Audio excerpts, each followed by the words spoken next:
Okay, Okay, but but this this movie? movie? Hi, friends. It's Alex again. Hi. We're back I'm with another friends. week of 1408. And we're back with another week of movies. And my Of movie horror this week is movies. 1408. To continue Halloween month. Heyo, Are spooky you in season is that? Are amongst you in us. room 1408 right now? Are you okay? I don't know, honestly. I'm tripping some major balls over here. Alex is currently in room 1408. Send help now. The Am I Dolphin not out? Hotel. I was out. I was I was out. out. Anyways, Oh, speaking get of ready, listeners. 1408, I wanted to go into this 2007 Stephen King gem. Okay. It's got 79% on Rotten Tomatoes. It was Ooh. directed by Michael Hofstrom. It was based on a Stephen King 1999 short story from the audiobook Blood and Smoke, if you're curious. It Hmm. actually got adapted into a different book afterwards that I can't remember the name of, but it's in that too if you want to look it up. Basically, it's John Cusack and Samuel L. Jackson and Mary McCormack are all the main cast of this, but mainly John Cusack in a room. What a And gem. star in the hotel room. I love that family. Star in the hotel room. You've seen the hotel room in other series. So basically what happens is that John Cusack is a writer who had some trauma happen in his past, and so he's become very, very cynical and Hmm. just kind of doesn't believe in anything, and so he spends his whole life kind of fucking up everyone else's life by debunking the afterlife. Okay, yeah, I want to get into that already. Good, keep going, now, keep going. So Okay, so fucking it up for everybody. he spends his life writing. He goes to different hotels and haunted places, lighthouses, whatever. And just like, this is the 10 top haunted places. And he's basically just debunking everything. He's like, I didn't see any ghosts, no ghosts. And so we start out with He's him like a going, ghost Yelp and gives them like he'll be like, this gets 5 skulls. Their basically. muffins get 3 skulls.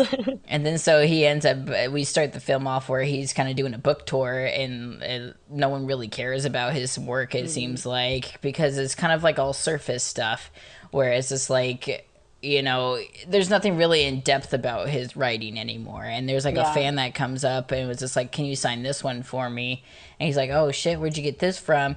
And it's one of his first books that's more about his life before the tragic incident happens with his daughter, and his daughter ends up dying from some terminal illness, and it's him kind of just avoiding that. The whole movie is kind of just like him avoiding that trauma, and he like left his wife and everything.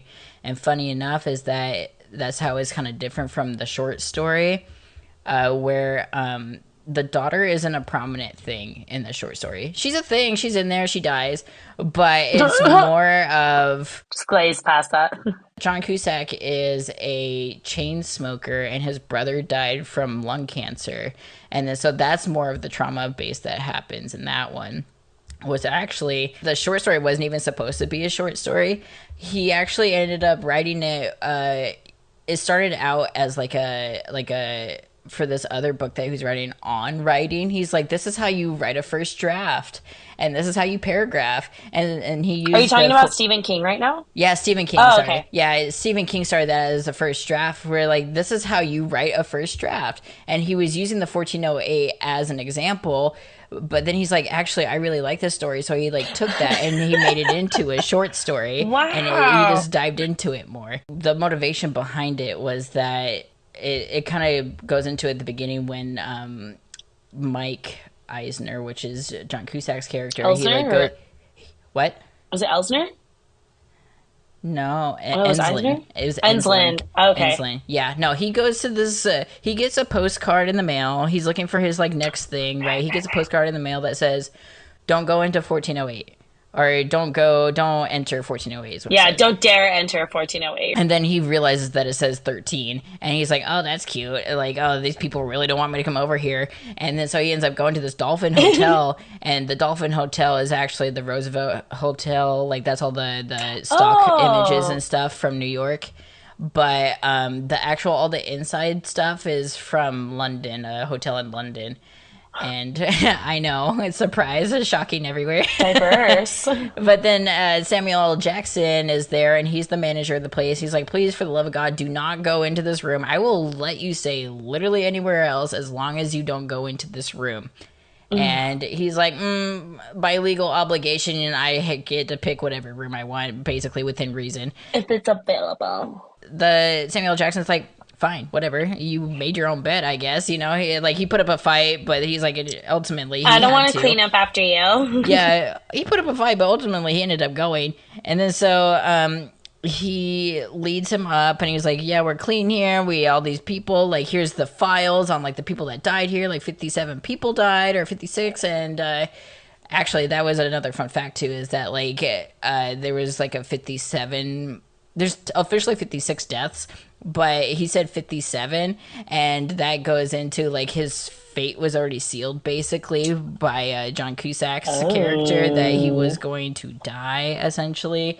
But that leads to the other point, too, that I'll get into a little bit later about the different endings that happen. Oh. What happens is that he ends up in the room, and he's just still very cynical. He's like, the room is just, everyone's scared of this room. Like, what are they scared of? Like, it's just a fucking hotel room. And then we start getting slowly more and more into it, whereas it's like the chocolates reappear on the bed, and then like the toilet paper slamming. refolds itself. Yeah, and the radio. Yeah, the radio starts at 60 minutes, and it's like, oh, no one makes it past an hour or whatever. Oh yeah, and the song's just singing like it's just beginning. Yeah, like, it was good. Which actually brought me to my other point too, was just like at that moment where he was like talking into his little recorder thingy, he was just like, there's something off about hotel rooms. It's like, who knows who stayed there before you? Like, they all have like their weird sketchy stories to tell of like how many people were actually losing their minds. And that is the story that kind of stuck with Stephen King, where it's just like, that is why they want to, or that's why he likes hotels. And that kind of goes into The Shining too. It's just like that story, that thing of who knows who stayed there. These walls could talk. Yeah, exactly. And then so it just keeps going further and further down, which kind of plays into what I was looking at as Dante's Inferno. And Dante's Inferno, you know, where it starts going further and further. When he mentions the different levels. The levels of hell. Because it starts out fine and dandy, where it's just like, oh, just the chocolates show back up. Oh, just the toilet paper is folded back up. And then it starts getting into where he's like, oh, the window slammed on my hand. My hand's hurt now. And then he gets super mad and calls the front desk. And the front desk is like, too bad, sucks. Because it's not the front desk person anymore, you know? And then he's like trying to get help from the people on the street. He throws a lamp on the ground. It just phases out of existence. And then he sees someone across the way. I thought this was the most scary part of the whole movie, was when he is trying to get the attention of the person across the building. And the person is just like, oh, I see you. And then he starts to realize that it's him. Or you can't tell that it's him yet, but like he starts mimicking the same exact movements. And that is so creepy. And then he pulls the lamp over to his face, and so the thing mimicking him also pulls the lamp over to his face, and you see that it's him. And then this thing is coming up behind him, and is just like gonna whack him, basically. So he turns around, and that thing's actually in the hotel room with him, and then that thing phases out of existence. It doesn't really go into anything about like where that guy came from. I'm assuming just another victim. But no, it did go into it. Did it? Later in the scene when the paintings start to come alive, that man was on the ship. Yeah, but I feel like, at that point, everything was kind of off. Well, no, everything in the room was coming alive, so I assumed it was just a bad person on that ship. I assumed that would make more sense. Yeah, I assumed it was someone who had like some kind of mental break. Because that's the whole premise, like, of that room, is like, you have a mental break there. You don't go there if you're already okay. Yeah, that would make a lot more sense, because like I just assumed, because like the paintings were like changing at that point too, where like the woman in the back was like licking in the forefront. People, and then she was in the front, and then like the dogs were all biting the guys in the hunt and everything like that. But what was shown to me in my research was that like the room is catered to each person. Yeah. So he went in with the grief of his kid that he never dealt with. And so what we actually see unfold is like the 5 stages of grief actually come through, where, Mm. like you have the denial of like, he's just like, I don't believe someone is in this room. Like, someone is in this room fucking with me. It cannot be an entity. It cannot be evil. It cannot be any of these Mm. things. Like, he starts denying it that way. And then he starts getting angry. Like when Yeah. he goes to the mini fridge and he's like freaking Yeah. raging out. That was such a strong acting scene, by the way. I was just like, you go, John Cusack. Like, Truly. And then he got hurt by the window too. And he calls the yeah. front desk and he's like, you guys fucking suck. Like, I'm hurt. You, like, what are you doing? Like, I want to check out all of these Well, things. and he even starts that like when he wants the heating fix, the thermostat, like, and then that's his last like interaction with the outside of the room, Yeah. Yeah. And if that was real. yeah, that, who knows if that was real? I didn't I think was that like, guy if was that was real for a real, long time because he was being I so didn't. sus. I still question it. Yeah.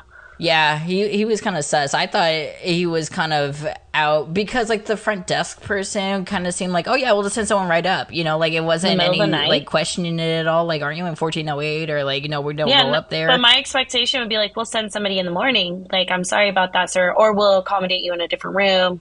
Yeah, literally anything else. So like, who knows? That was kind of weird. I thought, The whole but movie sucks. then yeah, and the mini fridge scene, obviously, and then he starts to bargain when he like goes out the window to like make it over to the other room where the baby's Mm-hmm. screaming, and Mm. he makes it halfway, or he makes it to where the window's supposed to be, but it's not there anymore. And then he's like, oh shit, he's like, I have to go back into the room, and he's like, oh please don't let me die, like let me back into this room, like I just want to go back into this room, and then so he bargains that way too, and then the depression happens after he goes through that fake he got out scene, and he Yeah. writes that whole book, and which that whole scene was really good too. Well, because you get hope too, because hope is like that. Can I get, sorry, can I dig in real quick? Please, by all means. That scene was particularly scary for me because for me, when like, because we're in Halloween horror month, for me, like the scariest thing is when you have hope and it gets taken away from you.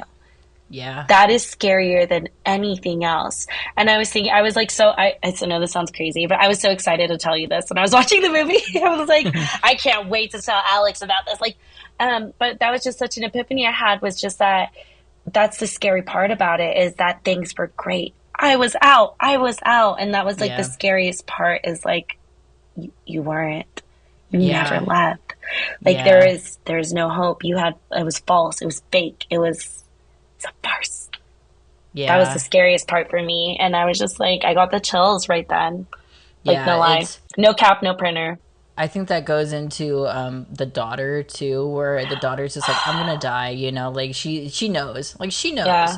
And Is then that like the the parents are acceptance? all hopeful, they're just like, oh, like we'll make it out of this, like if you don't, like there's a God, like God is there to help you. And then she's like, do you really believe that? And he's like, yeah, but you can tell that he's Uh-huh. doubtful, because from the very beginning of it, he's like, what type of God would do this to a kid? Yeah. And that kind of plays into the whole Dante's Inferno too, where he's like in hell, or like this evil spirit. Like, you can say it's demonic, and you can say it's all these things.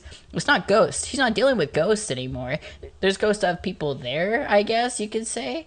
But I think he went in where it was one of those things where he manifested a lot of this stuff too, of stuff that he didn't deal with before. Where it Yeah. was like, oh, this is fake, but I'm still expecting something to show up because that's my whole job. And then so all of these things were showing up too. But anyways, like that, just the hope, yeah, is devastating, absolutely devastating. So that's where the depression comes from, is because like he has that hope and he gets it ripped away, and then now Mm-hmm. he's sitting in the hotel room living room, and like the water already happened, like the sprinklers went off and just filled the room with water type of thing, and then the thermostat's broken now, where now it's freezing, and the freezing, like everything's just kind of frosted over, and he's just sitting Yeah. there like talking to his little recorder, and he's just like, I'm gonna die here basically, I've like lived a life of a bad guy type of thing. Yeah. And then so like that's his depression state, and then we finally reach the acceptance part when the hour starts over, Yeah. And you can tell, which reminded me of that SpongeBob episode, honestly, where SpongeBob has the Flying Dutchman over, and the Flying Dutchman keeps trying to scare SpongeBob, and then SpongeBob is just like,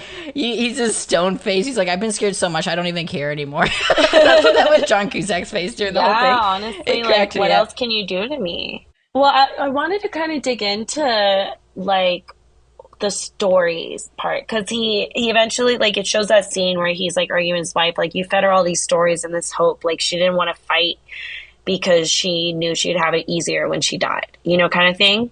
Right. And it made me realize that like that's exactly why he took on that job of debunking, is he kind of wanted to see if his wife was actually right. And Right. I don't think he was trying to debunk. I think he was trying to find, like, maybe she will be around. Maybe there will be a ghost of her. Maybe she is in heaven if I find some evidence of this. And I think it became him debunking because he was like, no, I didn't find her here. No, I didn't find her here. And Yeah. I think it became that. And that's what was so scary about this place, is because this was the place, like, he went in with the same attitude and he heard her. He saw her. He touched her. Like he Yeah. experienced the senses with her, and it was so. I don't know. I was just thinking that the whole time. I was like, "You're really trying to find her everywhere. You're really trying to find. What was it, Katie? Was her name? Yeah. Like you're just looking for her in every one of these hotels, and like you're debunking them, and like so like I don't know. I think like as a result of that, he ended up disappointing people, but I don't think he was trying to. Like I think it was just as a Yeah. result of him discovering that some things weren't always as they seemed. Yeah, I could see that. I could 110% see that because he does want that hope, but he hasn't been finding it so Yeah, far, which is devastating, especially that's when, why he was so okay with accepting it in the end. yeah, like, because at that point, like the daughter comes through and then she's like, Daddy, it's not going to let me stay. Insinuating that this thing has some control over the afterlife Hmm. too, which that's insane. That's but she's like, it's not letting me stay. So I would argue that she was actually there, like the spirit of her was there. I don't think, obviously Well, she's what not does part that of the make you room at think of all. the end? That end scene. So this is where it starts getting tricky, okay? Because there's so many different endings to this movie. Oh yeah, tell me about these because So I wanted to look it up so bad, but I didn't. I appreciate it. Okay, so there's the theatrical version that came out. Okay, and I have this version on DVD, and that's what I watched. And that is that when his acceptance phase, he realizes that, okay, I need to take out this hotel room. If I'm going to die in here, I'm going to take it out with me. It should not be around anymore. So he lights the alcohol on fire Burn and me throws it alive. against the wall and lights the whole room on fire. And what ends up happening is that the wife saves him. Well, actually, she doesn't get there. She does get there, but like the firefighters get there first, and so they bust him out. They save him. He's alive. He goes about his life and starts writing a book again, which is the same book that he wrote in his fake version of him getting out. And Yeah. he starts playing the little recorder thing, which actually I wanted to go into the imagery of that too. That was so scary when it played things that he did not say. Can we say like that was scary? Yeah, it was so rough, but like the imagery of like when he's typing out the book and everything is just white in the room, and like even the wife is wearing white, and it's just and like the bookshelf is completely clear of everything. It's just like a new beginning for him. Like A he has been clean cleansed slate. of his grief type of thing, or he knows how to deal with it at least.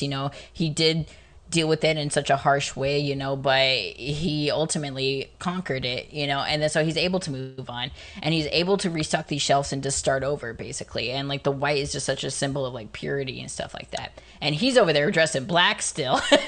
So that makes me question, did he get out? Is he Yeah, it actually was a out? very Inception thing for me too. Yeah, and then so I was out. Exactly. Was he out? We don't know. And that's what I love about this movie too, is like we don't know.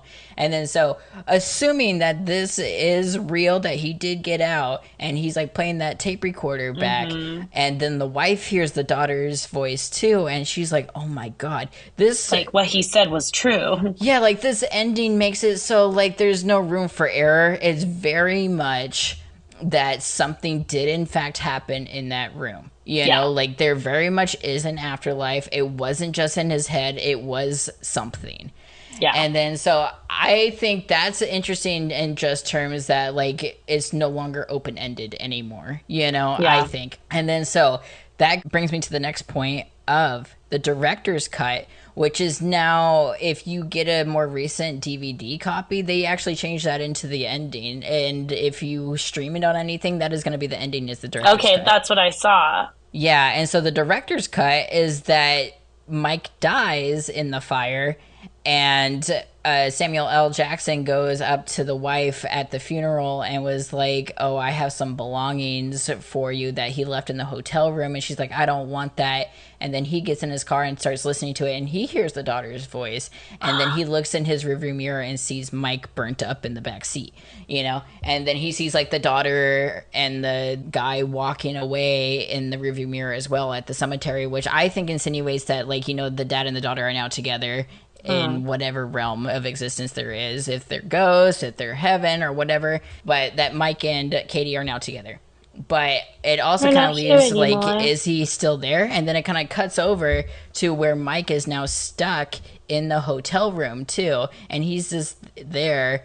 And then he kind of like walks off into the distance, like going out towards the exit of the hotel room with Katie that way too. I haven't seen that version. I saw the other one where he brings the room and he listens to the recording after. Oh yeah, no. So that's what the director's cut was Oh. that whole thing where he's still stuck in the room as ghost form. And then there's a Blu-ray ending that What? actually there's two different types of Blu-ray So endings. only if you have it, you have it. Yeah, so you really have to dig deep into this one. Okay, so the Blu-ray ending is that Mike dies, but Mike's publisher, the monk guy, he ends up getting the manuscript from that fake world that he got out of. He got the manuscript of that book of his time in the 1408. And so Okay. the publisher publishes that book, and then that's the end of that one. The other one is just, it Interesting. didn't go into details of the research on the research that I did, but it's just like slightly different than when Mike lives, like that ending where Mike lives and he's out with the recording and everything. There's just slight differences in that one. And these are all different from the book ending. So Oh my god. the book ending, Mike When will this sets- ending? No I'm kidding. Mike actually, he doesn't set the place on fire. Like he does, but he doesn't throw the alcohol against the wall on fire and set it that way. He actually sets himself on fire wearing the shirt still. The whole place burns, but he still gets out of the room while it's on fire, and there's a passing by guest that like puts him out, and he lives that way. Oh wow. Yeah. And so that actually causes him to give up writing, and he is in a whole different trauma field, which is a very dark ending. So Yeah. the original Very a la ending, Stephen King. yeah, the original ending, the director's cut for the movie, got really bad reviews from the focus group because it was too dark of like seeing Mike burnt up in the back seat and everything like that, and that's why they came out with the theatrical version of like he lives and you hear the recording. So it's just People a bunch want a of, happy ending. yeah, like, you know, it's Stephen King. You want to see a horror movie? What do you want from me? And Yeah. I thought originally when I started watching this movie again that no one else was actually on that same floor that he was on. Like it was just him, but it insinuated that there was a neighbor next to him, like the crying Yeah. baby, but it was his wife and him. So I thought, and like it seemed like no one even went on that floor anyways, you No. know, like the management wouldn't allow anyone on that floor because it's too close to that room. So that kind of goes against what happens in the book ending where like a person on the same floor came over and put Mike out and saved his life basically. But the thing in the air duct, I don't know what that is. It Ew, doesn't really it go was into so it either, but it was creepy. just gross. It was just gross. And I kind of wanted to go into like the fan theories of the postcard that Mike gets in the mail. And that Oh yeah, is, who sent that? yeah, that is the question. Who sent that? So the fan theories are the hotel itself sent it to claim another victim, which I was like, I would love that if the hotel sent out postcards. Yeah. And that would explain like the fancy writing and Don't everything come that to our no one room. uses cursive anymore. And then so I was like, it would make more sense. And then the other one would be Samuel L. Jackson's character, Mr. Olin, sent out the postcard to him. And he was supposed to be acting as like an angel and being like, just take out this room. Like, you're the only one who can take out this room. Which, Well, how do that's we an know he interesting was theory. real? I was gonna say, like, No one knows. There's actually a deleted scene too, of that scene where he's in his fake reality for a second, and he's at the post office, and like they start tearing down the walls and stuff like that. The deleted part of that is that Samuel L. Jackson's character is there at the post office, and he takes the manuscript, and he's just like, "I warned you about that room," and like that kept showing up in trailers, that particular scene, and I was like, I didn't see that in the movie. What is it talking about? But it's a yeah. deleted scene where he's like, I warned you Oh, about that room. And then he just kind of walks off, but they deleted it because it insinuates that Mr. Olin's actually evil. Like, he yeah. actually wanted him to die there or something like that. And then I kind of want to also go into 13 is all around this movie. The number 13 is, as we know, a superstitious evil Yeah. number.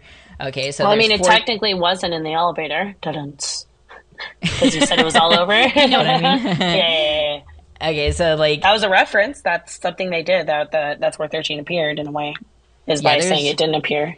there's a lot of references to other Stephen King movies in this movie as well, like the people who call on the phone and the phone's melting, and that's from a different Stephen King movie. And then like there's another guest that's named after one of the people from The Shining, and there's a couple of other ones. But back to the 13, obviously we start out with 1408. There's no 13th floor, but it's still technically on the 13th floor. You know, uh, the release month and year of this movie, which was June 2007, if you add those two numbers together, is 13.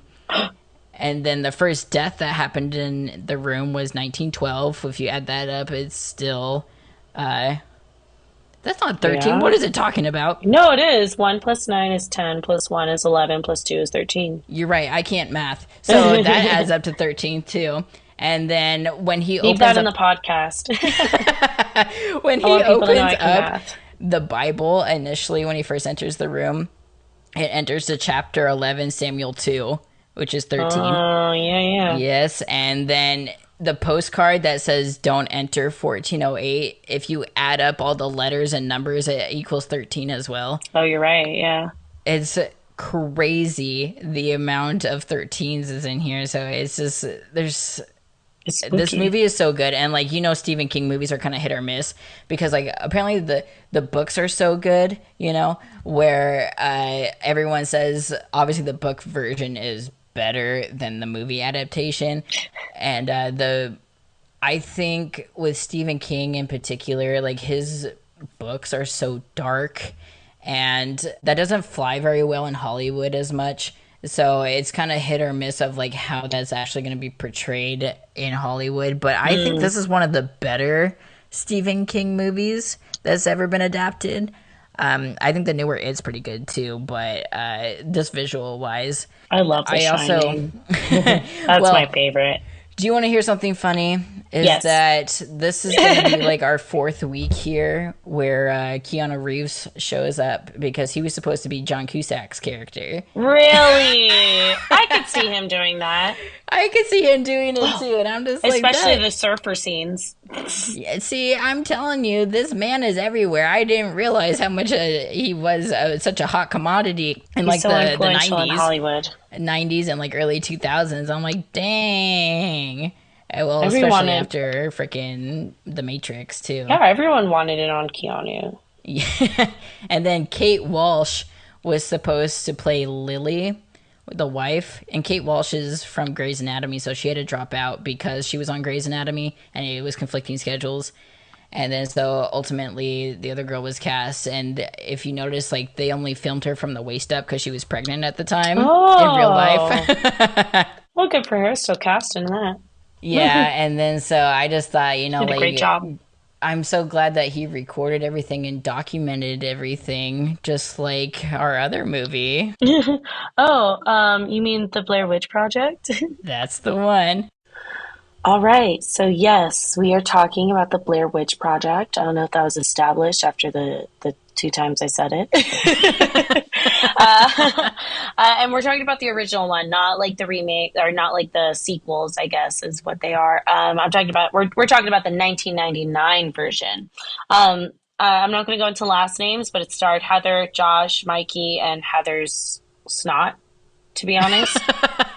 Like honestly, like half the movie, I think I told you this when we picked it. I was just like half of it is just her going like and sniffling. So Leave her alone. Okay, she's in a traumatic experience right now. she also had a lot of allergies, I guess. True. But it was I actually really enjoyed rewatching this. I hadn't seen it since like I think in 10 years. Really? So I watched it yeah. like a couple months ago. Oh no, I had given it some time. Um, I mean, obviously, I have my issues, but it was a goodie. Let's see, it was directed by Daniel Myrick and Eduardo Sanchez, which is kind of funny because, like, it's for those followers that, or so those listeners that don't know, it's like a found footage movie, which is kind of like they use regular people cameras, not Hollywood cameras. I don't know what that means. Yeah, which Non isn't very Hollywood quality. popular. No, but it was after that, and I do want to get into that. But it was just like random footage, and it put together the story as opposed to like directed scenes. And this is like this one walked so like VHS and Paranormal Activity could run, which were I think pretty famous. And Um, Cloverfield too. Cloverfield, And As Above, So Quarantine, Below. yes, Oh, that as well. Quarantine. That's a good one. Yeah, a goodie, huh? The chick from Dexter. Yeah. Um, but the it was just one of the first ones, so or one of the big ones, I should say, because there was that wasn't just the only one out there, but that was just a really famous one because like it said the premise of the movie is like this happened in 1994 and a year later all this footage was found and like we haven't found these people and so at the film festivals like they would put promotions with signs saying that the actors were missing to kind of promote the movie. Yeah. But some people like actually believed it and would like go on to like the whatever the IMDb was at the time, or I think IMDb was around. And they would go on and be like, "Oh, who are these actors?" And like it'd say they were dead. And like they really went into it, and it was just very for serial guys. Like, Yeah, a lot of people were debating whether this is actually a real movie or not. Or, yeah, if it actually was found footage, if it was a real case. and like so that's what's interesting. So, um, they hired actors, and what they had did for the auditions was like they had said they'd given the prompt that if you like say you're in jail and you're about to be given parole, like what excuse do you give us? And like that, the woman they ended up picking for Heather said like you shouldn't let me out or something like that. And so they're like, okay, let's hire her right now. Like, take her Love in. it. Like, it's under the forest. That's the attitude that I want. That's what we're looking for. And so, and also that actress apparently, or that woman, she ended up taking a knife with her because she was nervous about being with two guys in the middle of a forest in a tent. Like, it wasn't like they were fully alone. Like, so the producers would follow them around and be within like a proximity, and they would be in walkie-talkie range. So, did they have a script? They had to have a script, right? No, so Really? they were given like a script of lore, like like this is what the mythology is for this story, like this is what happened, like these are the stories, and like base your improvisation off of all this. Wow. And How are yeah, they not in more things then? Those actors are amazing. I don't know. Maybe well, I mean, like they had to commit for a while, so they probably couldn't audition for things for a while. And so like Whatever. I'm mad about it. just think about like how out of practice they could have been. I don't know. Maybe they like decided after like, I made enough money, I don't need to, because it ended up being in the Guinness like world records for like making hella money because they didn't spend very much on it and it was like pure Yeah. profit. Like they Yeah. ended up selling one of their cameras that they used, so they made profit off of that. Like they rented one of their cameras or something, so they made profit off of that. Like it was just little things like that. But the people that they interviewed at the beginning of the movie were actors. So the ones who gave the story of the Blair Witch, the people they interview in the town of Brickettsville, Maryland, they were actors. Okay. So Okay. like they were given scripts. So the stories that they gave Heather, Josh, and Mikey, those were fabricated stories for certain. Like those weren't improvised. Okay. And That's then crazy. I didn't know that. yeah, so that's what we're here for. But with okay, but this movie, That makes me love this movie even more because, like, I argue this all the time where a lot of people don't really like this movie because in, like, horror movies, everyone's like, I want to see what they're killing or, like, what they're against or whatever the heck. And this movie doesn't show that. And then I have a and, fact for that like, too. and plus it's found footage and that's not very popular either. But I'm like, let's look how good this movie is where literally all it is camera angles and lighting and acting. That's it. Like there's Well, nothing else that goes into it. so it's interesting you said that because they actually had planned to show the Blair Witch. Thank God they didn't. Yeah, so they had somebody dressed up. They had somebody there with them. So the producers would follow them around and mess with them at night. And if you notice, the story was like really just boring during the daytime, and like their fights would escalate, and that's because the producers would give them less and less food each day. And they filmed this over the course of just 8 days. Wow. This All their footage was from yeah, eight this days. place is nuts. Oh my God, I love Yeah, this and so movie. the producers would give them less and less food to cause more discord between them. And so they were just like still staying in their characters though. And so the scene where they're shaking the tent, that was the producers, and they had not told them they were going to do that. They had signed an agreement at the beginning that like we could do whatever we want pretty much, and that's part of the movie. That's crazy. Wow. And Right, they the improved everything 90s. too to be like, oh, record this is definitely a part of the movie or whatever the fuck. Yeah, so they Oh, that's stayed in crazy. character the whole time. I'm sure they had breaks, like you have to. Right, Um, yeah.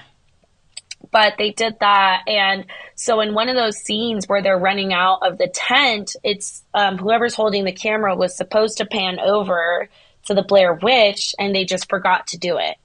Like, and just in the flurry of things happening, they forgot to pan over to the person that was dressed up as a Blair Witch. Wow. Yeah, and so they didn't reshoot it. They reshot some things, but I don't remember which ones exactly. But for the most part, they didn't reshoot anything because they just wanted it to look even more found footagey than it was. So like people really thought that these kids had gone missing. They really thought that like there was something going on there. And so coincidentally, hunting season had a really hard time then because there were so many people out backpacking and in that area and making their own Blair Witch projects that hunters like couldn't hunt because they would accidentally hit people if they did. Wow. Yeah, and the place that you know how they find that house at the end with the runes backwards, Yeah. which is also an important note. When runes are backwards, it means it has an evil intention for the reader. When that house was like a historic place, like in that state in Maryland, and they ended up having to like take it down or like close it because too many people were going there, and like just all these weird things happen. Like after the movie or before? Yeah, like because or like when the movie was starting to get like released, like people were like, Oh. hyping up. Yeah, They yeah, ended yeah. up not even playing the Blair Witch Project in a theater in the Burkittsville, Maryland. So Burkittsville is real. Yeah. And I don't know if it was really named Blair because that's what they said in the movie. That Yeah. I'm not sure about, but I thought that was pretty interesting. Yeah, so they didn't air the movie there because there was just too much hype already, and they were dealing with a lot. Oh, might as well just give the people something to do, you know? Yeah, I mean, like it's I The don't know. hype's gonna get out there anyways. The people are gonna come and flock anyways. Might as well just get the people of the town something to reference, I guess, if they're coming anyways. Yeah, but anyways, people found out about it later, and they're just like, "Oh my gosh, I can't believe it." Um, And I don't know, I gave it 10 out of 10 scaries. It still Yeah, got me. 100%. Like I Like, said, it's nothing. Like all they did was make sounds and stuff in the distance, and it's all the acting and the camera angles and the yeah, darkness of everything makes it super scared. Like you're scared the whole time. I was scared the whole time, you know, and I'm yeah. just over here, not obviously in any danger, but I'm just like, God, these people. Could you imagine being stuck in the forest? And like even when they start talking about when Josh takes the camera and starts filming Heather, and he's like, "Oh, I can see why you like it behind the camera because it kind of seems like this isn't reality. It's not like it's actually happening, and everything like that." And Right, so I yeah. think that us as a viewer, we kind of get the same sense too. Like it's kind of like a mockery of us too viewing this, you know, of just like we aren't experienced this type of fear that they are going through, but to them it is very real, you know, Yeah. the characters anyways. No, and the actors really did go through it, which is like even scarier to know as a viewer is like they actually were scared many times. Like the last scene, like where they're in the house and like, for the listeners out there that didn't watch it, what the character Josh goes missing one morning and they're just constantly looking for him, both Heather and Mikey, and they eventually hear them at this house, the Blair Witch house or whatever, but he goes missing and it's just so spooky and they just hear him throughout. And like one of the things that really scared me, I'll go into this, one of the things that really scared me was when Heather was like, I feel like Josh would tell us where he is, why isn't he answering us? And it was just like, is he there? Like, and at this point, for the listeners out there, they had she had found a bundle of sticks outside their tent, and this was after they heard his voice at night and they weren't sure if it was him, and before they went to the house, and she found that bundle of sticks, and it had, were they teeth? Yes, I looked this up a Yeah, long time ago. They were real teeth that they yeah. got from like a dentist office or something like that, and they just put some fake blood on it. First of all, gross. They did not have to do that. Second of all, yeah, like so she opens it up and there's teeth in there and his hair, and or Yeah. it's presumably. I mean, you can't. I mean, I'm not a Well, okay, so doctor. this might go back and forth too, where like because remember at the beginning they interviewed that girl that was just like the Blair Witch was just covered in hair. She was just like a hairy Oh lady, yeah, where it could yeah. have been the She was Blair hairy Witch's and hair strange because and had a yeah, shawl. because that was black hair that was in there, and That's a Josh good point. has blonde hair. Oh, that's a good But it point. also could be covered in blood and just be thick, you know, and Yeah, look dark. a little But darkened. I would like to think that it was the Blair Witch hair. And like, but what does a bundle of sticks mean? Is like my thing. I didn't I find don't anything know. on Well, that. that's the thing with all of it too, where there's the pile of rocks, and they were saying like that's for Native Americans did that for their burial grounds, Yeah, and then so that makes me believe that the whole place is just kind of haunted anyways. It's not just like one witch person, or maybe it's like the like it's protector just a of couple things this. at play. Yeah, and then they were also saying the people at the town too, where there was a serial killer that was going around abducting kids, and he was the one that was forcing the kids into the corner and like having them Mm-hmm. face the corner and then killing the other Ugh. one and then turn around and do that. But as we know at the end of this movie, you know, we find like Mike and Heather are trying to chase after Josh in the house because they keep hearing them and they end up in the basement and you see Mike in the corner, so you just presume Yeah, that they both die, you know. But kind of so repeating what happened. yeah, so that makes me wonder if this serial killer guy was possessed by the Yeah, Blair I think Witch. it kind of alluded to that at one point too. Yeah, but what confused me though about that is that like that guy went to court. While he was in court, he was just saying that he couldn't have the kids look at him, so it didn't sound like he was like under any spell or anything was the issue, you know? So I'm like, if that's the case, then is his spirit the one that's there haunting things? Maybe he's another one helping. Because like it sounded like she was always like whenever they'd hear voices, it sounded like someone was talking to someone. You know? Yeah, and there was a bunch of kids like laughing and giggling Yeah. and stuff like that. And then like, but there was the other thing where like there's like the stick people up in the trees too. Yeah, that was interesting and like I just don't know this. what it is with the sticks. They never go into it. I think No, it's and I couldn't find very much either.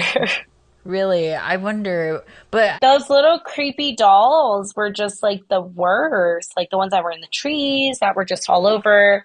It's just like, are those representations of your victims? oh Like, yeah, that's what I was gonna go into is that like there isn't that's what adds to the creep factor of this movie is that there isn't an explanation for a lot of yeah, stuff. Like it kind of alludes to everything. You know, it could be this, it could be that. Ultimately, all we know for sure is that there is something in the woods that is messing with these people. And that yeah. actually goes into how they were walking south the whole time and then they end up Oh, in the same spot we and that walked for makes me 15 believe hours. yeah, that makes me believe that there was something off about that area, anyways, in terms of like magnetism Kind of like to a make the mystery compass go spot. off. Yeah, to make the compass go off too. And then so like that could be a whole separate thing, or Hmm. it just could be like literally the entities messing with them. Who knows what is Or like, happening, why did honestly. he throw the map into the creek in the first place? Like, why? Why? Yeah, Other than first it of all, wasn't serving us? Like, did you guys just not trust her? Like, what is this? he didn't trust her. He was having the rough time, which there's so many things wrong with Mike, I think, in this one because like So was he clearly possessed early on because he that's was what the I was one? thinking. Was he also the one that kicked over the rocks that they found? Because one of them accidentally kicked over the rocks, remember? I don't think it was an accident. I think they actually did it or on purpose, which I think it was him. And like he was like an ass at the beginning, and you can tell that Heather and Josh are good friends, and then Mike Yeah. just kind of agreed to go and be like Well, the what was he, the camera guy? yeah. Well, interestingly, they had originally intended for them to be a love interest, but that didn't test very well. And they ended up doing that for like one of the sequels, like having a love interest plot. But they found that like people didn't like that. They just wanted the horror. They wanted to be scared. So Yeah, I that's why, agree. but in reality, when they were filming and they cut this out, Heather and Josh fought the most. Oh, okay. So like when they're filming, like the actors were Like fighting a lot. there's more footage that obviously they didn't use, and in Okay. within all that footage, they actually fight more. And in the movie, it just shows Heather and Mikey fighting more, which is interesting. That is interesting, but I mean, like, I guess if they know each other more, you know, like they kind of have like that dynamic already going on. But like that, it still goes back to the whole point of like Mike was he started out like the complete ass. He's like, I don't even want to be here. Like this doesn't make Yeah, any sense. You don't know what you're talking about with the map. And then he completely shifts once goes missing too. Actually, like right when Josh gets like that slime all over his bag, yeah, which was KY, by the way. That's what that's they used. hilarious. But like Josh starts crying. He's like, "I'm just breaking down," you know, like everyone's at their tail's end. And then like Mike just like That's right. he's like, you know, leave him alone. He's okay. He became like the voice of reason a little bit. I That's a good think point. up until he goes into the house. And the house, he's just like running around looking for Josh so intensely, which I'm so confused as to why they would do that because Josh was missing for a whole day, you know, and then they hike that whole time and end up in the same spot. And then they actually no, this time around they ended up in a different spot, but they hear Josh again. Yeah, And then so they're just like, why is he? And he's screaming. He's saying, "Help me!" Like only yeah. at night, you know. And he's not saying where he is, and all of these things. And then so Mike is like, You "Okay, guys don't let's think go that's find him." weird?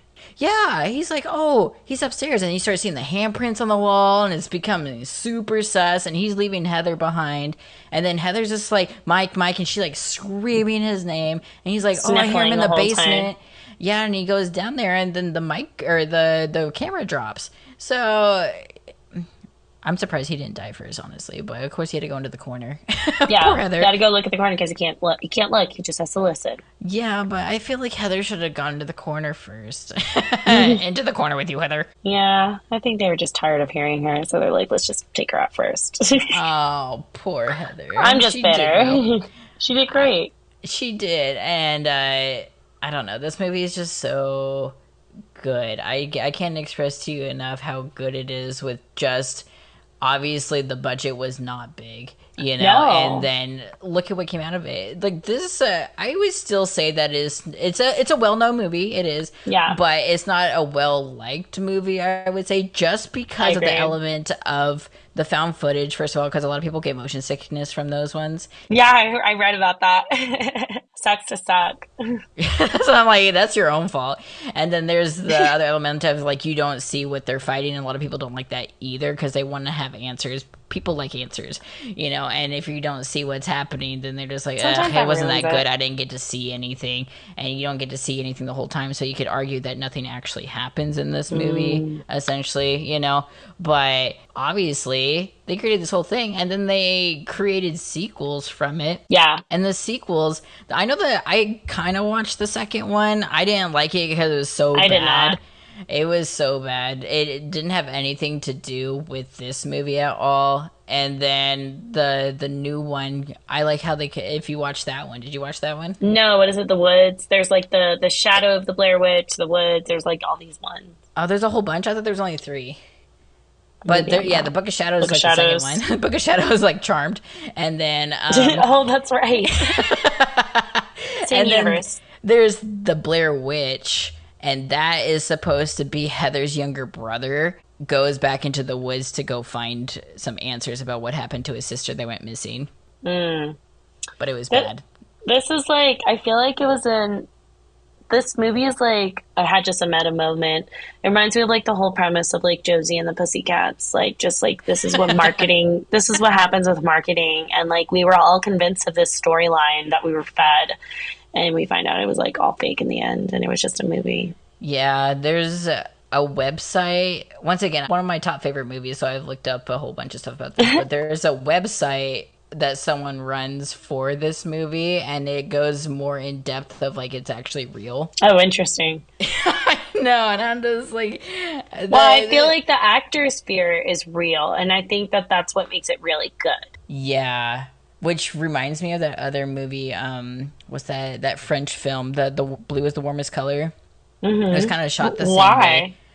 It was shot the same way, where like they ended up changing the main character's name to the actor's name because they used so Yeah. much footage that wasn't Mm. on, that wasn't scripted, that wasn't supposed to be a part of Oh, it. They I were didn't just like, realize that. yeah, they're like, be real as possible, be real as possible, and the director kept filming them when they were like not on set, and then so they ended up using a lot of that footage. Oh, wow. So another found footage inspired film. I don't, I don't Did think you ever so. watch VHS like that series? Yes, I did. I actually I like love that. those. Those are really well made. For the listeners out there, I guess we should do a VHS month eventually. Yeah, we're gonna start getting into the series pretty soon. I think our Yeah. next week one is a series. Oh yeah. What are we doing next week? The Orphan, the prequel and the equal. That's what folks. That's what the regular movie's called. There's the prequel, and if it's not a prequel or a sequel, it's an equal. What's it called? First Kill. Legit. We'll see what happens with that because they have the original Oh, actress in does it she have her again. first kill? She might. I don't know. I don't know. We'll find out when we watch it. I know. We'll have to see. We'll continue with Halloween Horror Month, and I hope everyone enjoyed 1408 and the Blair Witch Project. I sure did. Yeah, I sure did. Peace, everybody. Peace. You can listen to new episodes of Okay But This Movie every Monday at 8 a.m. on Spotify, Apple Podcasts, Amazon Music, and Anchor. Be sure to follow us on Instagram, TikTok, and Twitter so you can stay updated. Later, Later, Gators. Gators. Into the corner with you, Heather.